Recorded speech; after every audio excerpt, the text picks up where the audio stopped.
Jadi tensi saya teman-teman 150, dan untuk sementara kita dianjurkan untuk istirahat dulu sampai kemudian nanti diperiksa ulang.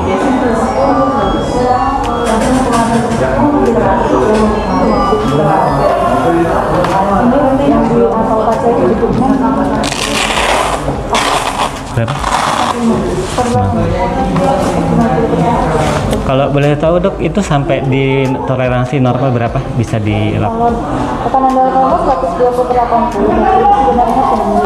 Tapi nanti kita cek lagi. Cek ulang lagi ya. Oke. Oke.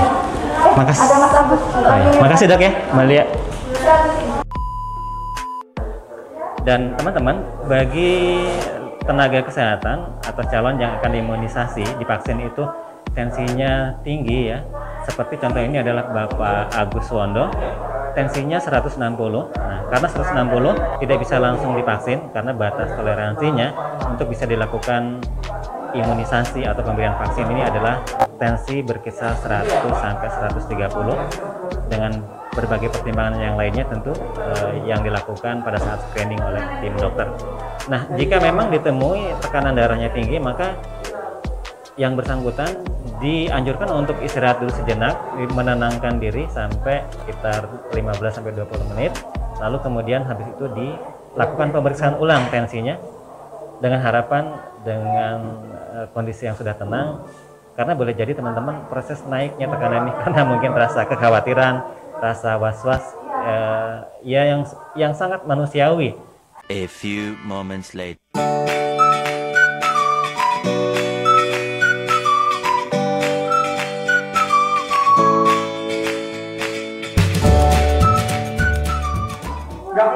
Nah teman-teman, ini untuk yang kesekian kalinya nakes yang telah melakukan screening dan lulus uji screening, dalam arti dia sudah bisa dilakukan pemberian imunisasi atau pemberian vaksin COVID-19 ini. Mas Agus, gimana? Siap ya? Ya. Jadi buat teman-teman tenaga kesehatan, saya ulangi kembali bahwa jangan pernah merasa khawatir, was-was dengan pemberian vaksin ini. Kenapa ini saya sampaikan? Karena begitu banyak berita yang beredar yang sumbernya berasal hanya dari media sosial yang tidak berdasarkan kepada knowledge base. Sering masyarakat yang terbelah antara menerima dan menolak vaksin ini hanya berdasarkan informasi-informasi yang tidak akurat, yang hanya berdasarkan dari media sosial.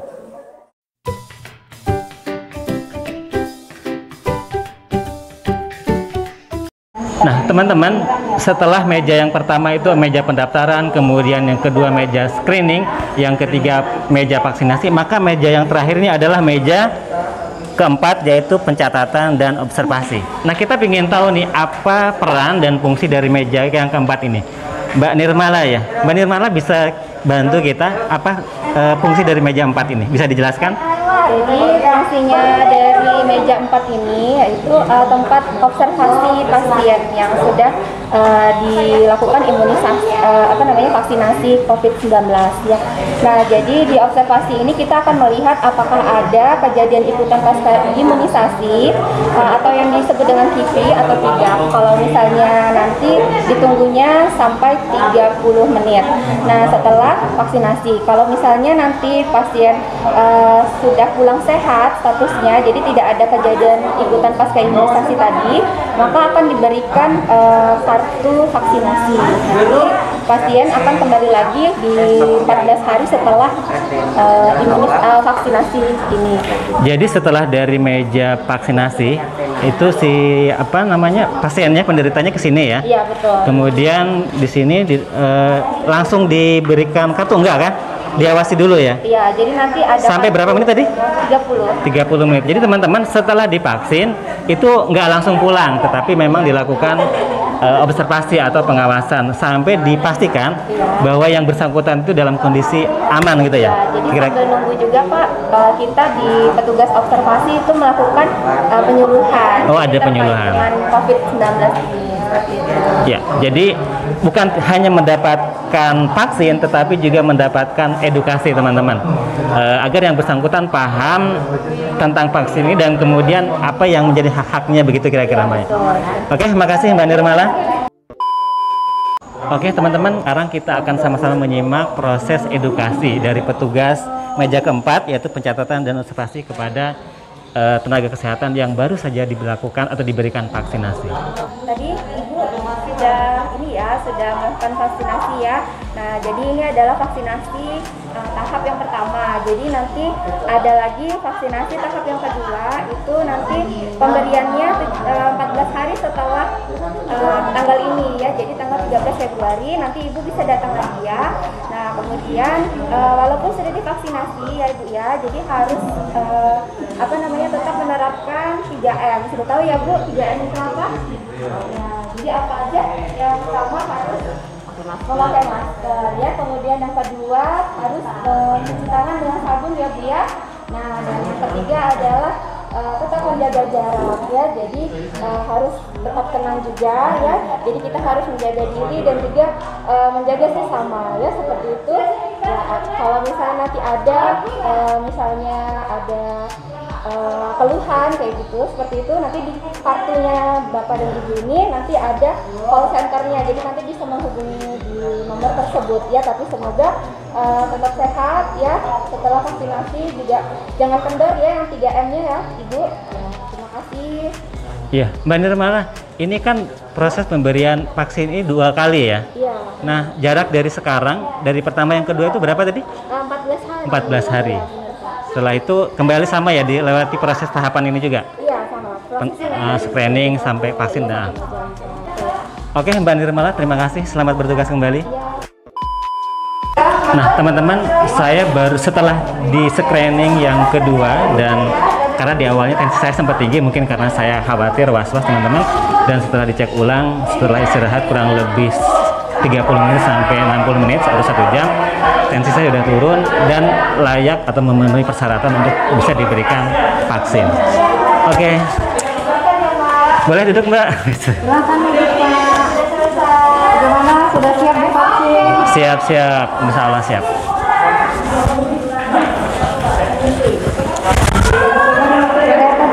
Barang aja.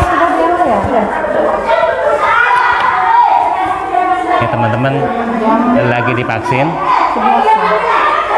Ada rasa takut sih, tapi demi kesehatan, demi pencegahan COVID-19 akan saya jalani proses ini. Bismillahirrahmanirrahim.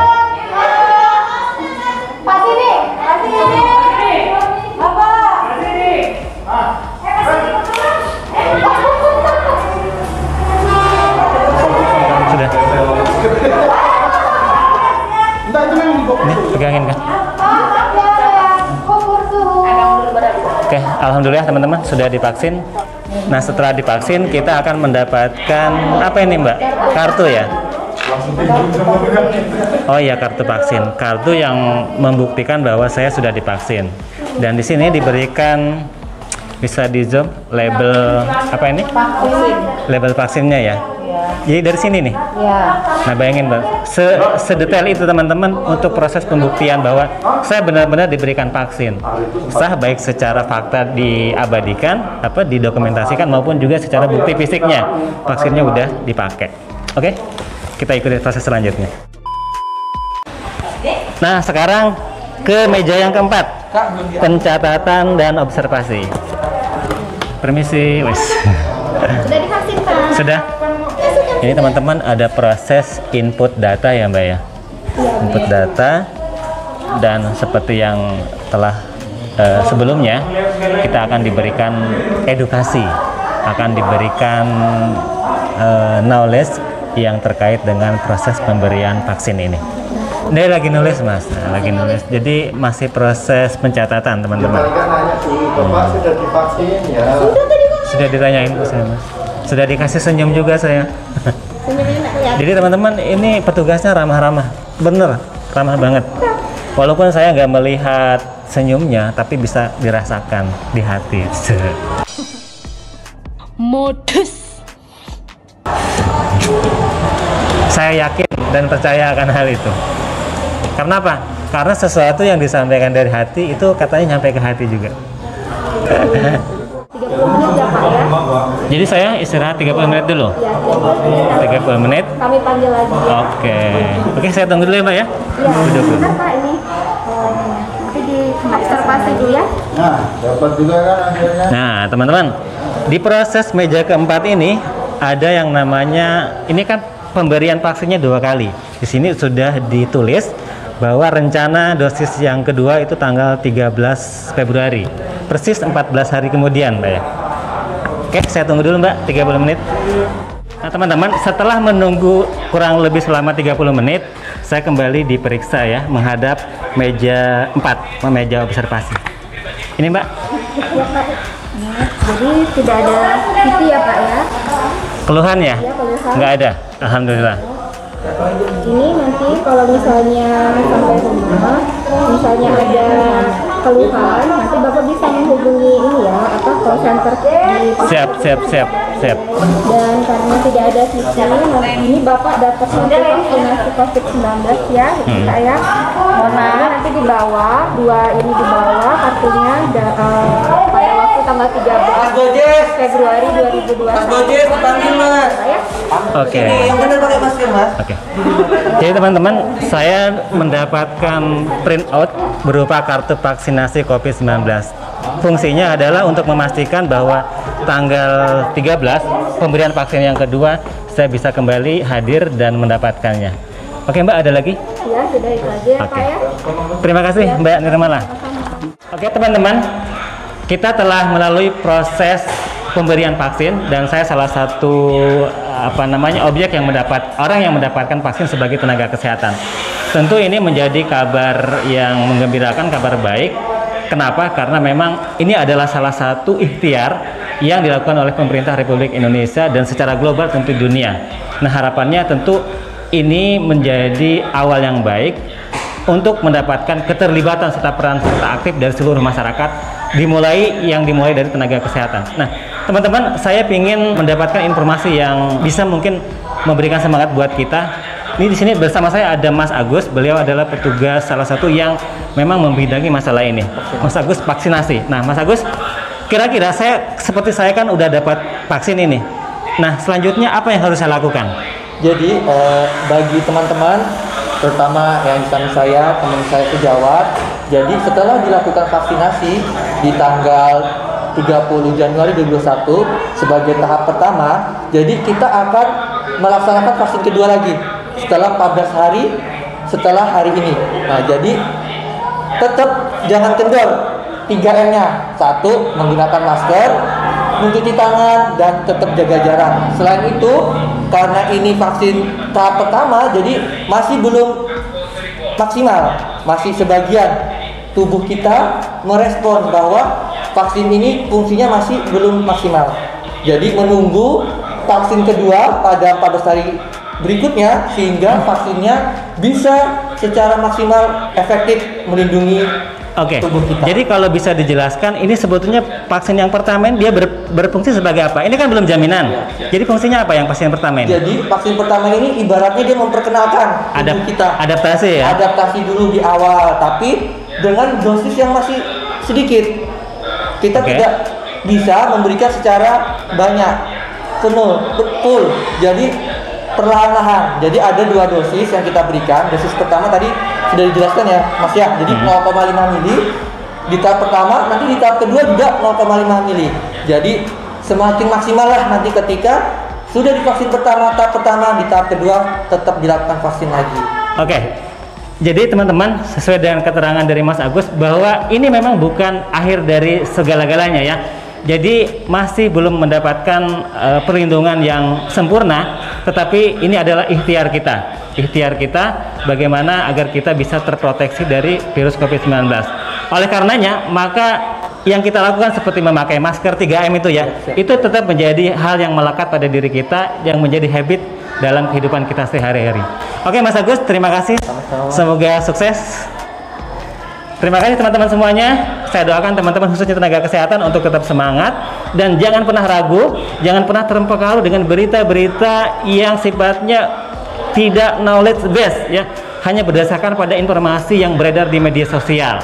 Perbedaan pendapat boleh saja, tetapi yang lebih penting adalah perbedaan yang mencerdaskan, menginput ilmu pengetahuan sehingga kita memiliki pengetahuan dan dasar-dasar yang membuat kita mengeluarkan sebuah keputusan itu ilmiah. Oke, terima kasih teman-teman semuanya. Salam sehat. Wassalamualaikum warahmatullahi wabarakatuh.